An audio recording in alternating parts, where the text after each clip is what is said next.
فذکر فإن الذکریٰ تنفع المؤمنین، نصیحت کرو، مومنوں کو نصیحت نفع دیتی ہے۔ انسانی یہ فطرت ہے، جو چیز اس کی آنکھوں کے سامنے ہو اس پر اعتماد زیادہ کرتا، لیکن اللہ عز و جلال کے ہاں اس چیز کا اعتماد زیادہ ہوتا ہے جس پہ انسانوں کی سوا اللہ کی ذات صرف گواہ ہو۔ اللہ تعالیٰ کے ذکر کے ساتھ محبت دنیا جہان کی سب سے قیمتی چیز ہے۔ کائنات کی ساری نعمتوں کو انسان جمع کر لے تو اسے وہ سکون میسر نہیں آ سکتا جو اللہ عز و جلال نے اپنے ذکر میں سکون رکھا ہے۔ اتفاق ایسا ہے کہ جب انسان بچہ ہوتا ہے، جوان ہوتا ہے، شعور کی عمر کو پہنچتا ہے، 1 سے 10 سے 20 کام اس کے سر پہ ہوتے ہیں۔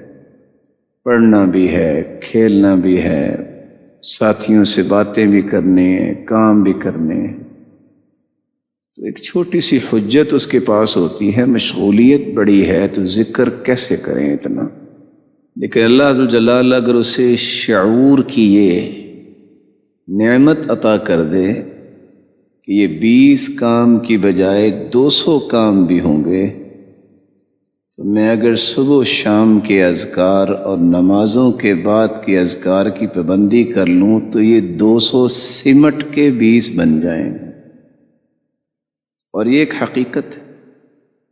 عصر سے لے کر شام تک امام ابن تیمیہ رحمۃ اللہ علیہ نے ایک کتاب لکھی جس کو میں اور آپ سارا سال پڑھتے ہیں، جو ختم نہیں ہوتی۔ اس کا متن لکھا تھا عصر سے شام تک۔ امید ہے کہ آپ نے عقیدہ واسطیہ دیکھا ہوگا، کیسے ان کے کام میں برکت آئی۔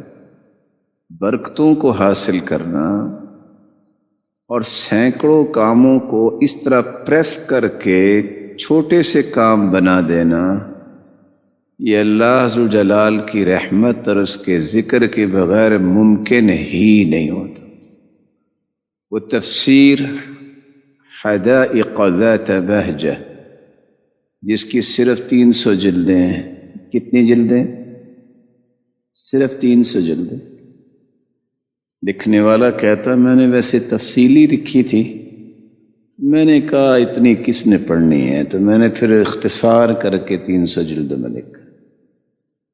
تاریخ دمشق اٹھا لیں، بس 54 جلدوں میں، کوئی زیادہ بڑی نہیں ہے۔ یہ لوگ کیسے کتابیں لکھتے تھے؟ یہ ایک ایک دن اور ایک ایک رات میں قرآن کیسے پڑھ لیتے تھے؟ اللہ کی رحمت توفیق کے بعد اگر آپ کوئی کام کرنا چاہتے ہیں، پڑھائی کا، دنیا کا، اور پرسکون رہنا چاہتے ہیں کہ آپ کے اندر کلش نہ ہو، پریشانی نہ ہو، آپ کسی بھی بڑے سے بڑے معاملے میں اپنے آپ کو نڈھال نہ کر سکیں اور اپنے آپ کو ناکام نہ سمجھنا چاہیں، کامیابی چاہتے ہیں، اس کے لیے آپ کو 2 کام کرنے ہیں۔ اپنے اوپر قرض سمجھیں، قرض۔ یہ میں نے قرض ادا نہ کیا نا تو قرض دینے والے بھی گریبان پکڑ لیتے ہیں۔ قرض کیا ہے؟ کچھ بھی ہو جائے، میں نے صبح اور شام کے اذکار پہ کوئی بھی کمپرومائز نہیں کرنا۔ اسی طرح نمازوں کے بعد جو اذکار ہیں میں نے اس پہ کمپرومائز نہیں کرنا۔ آج بھی آپ دیکھتے ہیں کوئی آتا ہے تو نماز کے بعد السلام علیکم سلام لینا چاہتا ہے۔ کچھ لوگوں نے تو رواج ہی بنا لیا ہے، سلام پھیرتے جائیں گے، السلام علیکم السلام علیکم۔ پتہ نہیں وہ کیا ہے، اس میں کوئی مسئلہ سمجھتے ہیں کہ دائیں بائیں سلام کرنا، حالانکہ اس کی کوئی حدیث نہیں۔ امام ابن تیمیہ رحمۃ اللہ علیہ سے بھی کچھ سلام لینا چاہتا تو اپنا ہاتھ منہ پہ رکھ لیتے، کہتے ابھی میں نے سلام ہی تو کیا۔ وہ ذکر کرتے پھر سلام کا جواب دیتے اور ساتھ کہتے ہذہ قدوتی، یہ اصل میں میرا کھانا ہے، اگر میں یہ نہ کھایا میں تو بیمار ہو جاؤں۔ کیونکہ نماز کے بعد سنت سلام لینا نہیں ہے، سنت ذکر کرنا ہے، اور ذکر خود عبادت ہے، یہ بھی دعا ہے۔ ایک دعائے مسئلہ ہوتی ہے، ایک دعائے طلب ہوتی ہے۔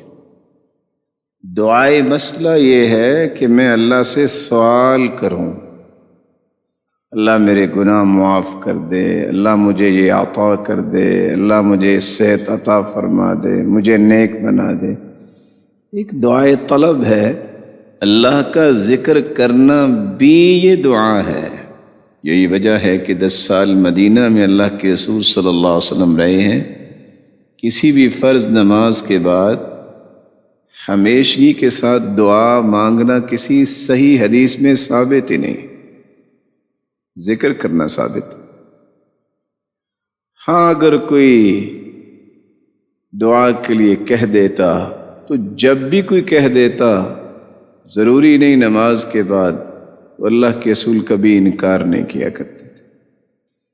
اس لیے آپ اپنے اوپر یہ قرض سمجھیں، اگر آپ زندگی میں کچھ بننا چاہتے ہیں کہ دنیا ادھر سے ادھر ہو جائے، میں نے اپنے اذکار پہ کمپرومائز نہیں کرنا۔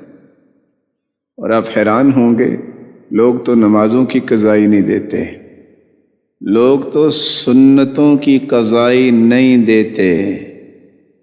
امام نووی رحمہ اللہ تعالی اپنی کتاب الاذکار میں نقل کرتے ہیں کہ صالح لوگ اذکار کی بھی قضائی دیتے۔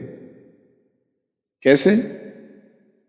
اللہ کے رسول صلی اللہ علیہ وسلم ظہر کی نماز پڑھی، نجران سے وفد آ گیا، گفتگو شروع ہو گئی، نماز کے بعد جو 2 رکعتیں پڑھتے ہیں وہ نہیں پڑھ سکے، آپ نے عصر کے بعد اس کی قضائی دی ہے۔ اسی طرح اگر آپ کا ذکر رہ جائے، وہ دن ختم نہیں ہونا چاہیے، اپنے ذکر کو مکمل کریں، قضائی دیں۔ دوسرا قرض اپنے اوپر سمجھیں، اگر آپ سمجھ لیں گے تو دنیا کے ہر قرضوں سے آزاد ہو جائیں، بلکہ دنیا نہیں، امام نووی کے کہنے کے مطابق اور امام ابن القیم کے کہنے کے مطابق دنیا، قبر اور حشر کے قرضوں سے آزاد ہو جائیں۔ وہ کیا چیز ہے؟ میں کھانا کھاؤں یا نہ کھاؤں، ناشتہ کروں یا نہ کروں، لیکن قرآن کی تلاوت روزانہ ضرور ہونی چاہیے۔ میں نہیں کہہ رہا کہ 10 پارے، 5 پارے، 3 پارے، 2 پارے، 1 پارا، کچھ بھی ہو جائے، جتنی اللہ نے استطاعت دی ہے، قرآن مجید کی تلاوت یہ آپ کی زندگی کا جزو لا ینفک ہونا چاہیے، اس کے بغیر زندگی مکمل نہیں۔ اور حیرانگی یہ ہے کہ حدیث کہتی ہے کوئی 2 آیتیں پڑھ لے تو اس نے گویا کہ کتنی اونٹنیاں لے لیں؟ بولے ناقتانی، 2 اونٹنیاں، اور کون سی؟ قومانی، خاصی موٹی تازی۔ تو اگر کوئی 50 آیتیں پڑھ لے گا تو کتنی اونٹنیاں؟ چونکہ اونٹ آپ نے دیکھے ہوئے ہیں اور اونٹ پہ آپ نے سواری نہیں کی، آپ اس ماحول میں پیدا ہوئے جہاں گاڑیاں ہیں، اس لیے آپ کو پتہ نہیں کہ اونٹ کی قیمت کتنی۔ عرب کے ہاں اتنی ہی قیمت اونٹ کی تھی جتنی آج آپ کے ہاں V8 کی قیمت۔ اس وقت تو میرے علم میں نہیں ہے، آج سے کچھ سال پہلے 8 کروڑ 62 لاکھ کی V8 آتی تھی۔ تو جس نے 50 آیتیں پڑھی، گویا کہ اس کو 50 V8 کی چابیاں تو مل سکتی ہیں نا۔ میرا یہ خیال ہے کہ اگر آپ میں سے کسی کو 50 چابیاں تو کیا اچانک سے ایک چابی ملے تو پتہ نہیں زندہ رہیں گے کہ نہیں رہیں گے. ایسے ہی ہے نا. جس طرح وہ معروف ہے، نہ جانے لوگ کیسے بات کہہ دیتے ہیں کہ ایک شخص جو ہے اس کے پاس پیسے تھے تو ڈاکٹر اس کا علاج کرنے آیا. ڈاکٹر کہتا کتنے پیسے ملے آپ کو؟ کہتے جی جتنے ملے ہیں اس سے آدھے میں نے آپ کو دینے ہیں. کہتے ملے کتنے ہیں؟ کہتے 4 کروڑ. علاج وہ مریض کا کرنے آیا تو خود غش کھا کے بے ہوش ہو گیا. مجھے 2 کروڑ ملنے لگا ہے. آپ یقین کر لیجئے جو اللہ کے رسول نے کہہ دیا ہے نا، اس سے بڑی سچائی کو نہیں. تو 2 قرض ہمیشہ ادا کیجیے. اللہ تمہیں ہر قسم کے قرضوں سے محفوظ فرمائے گا. وہ برکت دے گا جو کبھی آپ نے سوچی نہیں ہوگی.